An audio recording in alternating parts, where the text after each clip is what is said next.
Thank you so much.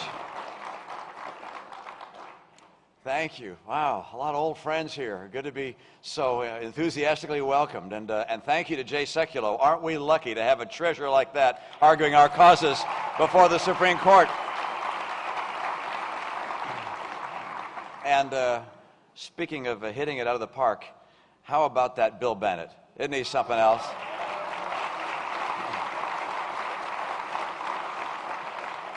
Now, I've been coming to this event for 6 years, and this is the biggest crowd yet.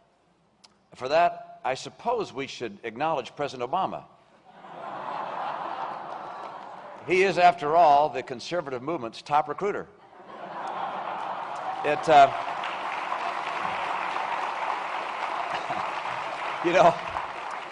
turns out he really is a good community organizer. You know that? Although I don't think this is the community he had in mind. In almost every other way, President Obama has been a failure. He faced a recession, and he made it worse. He announced a recovery summer. A year and a half later, we're still waiting. 25 million Americans are out of work, or out of hope. Chronic unemployment is higher than it's ever been in recorded history.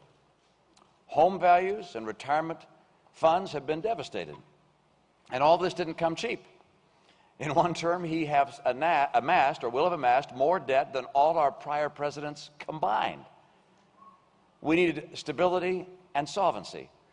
We got Solyndra. President Obama likes to remind us of what he inherited, with one glaring exception. He forgets to mention that he also inherited a AAA bond rating.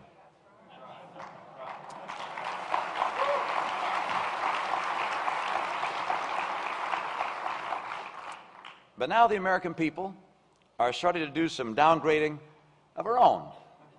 Last November, and in special elections across the country since then, Americans have rejected the president's agenda. And maybe you can think back, just after his inauguration, he was on the Today Show, and he told the interviewer,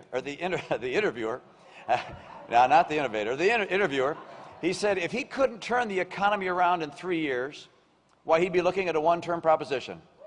We're here to collect. We're here to collect.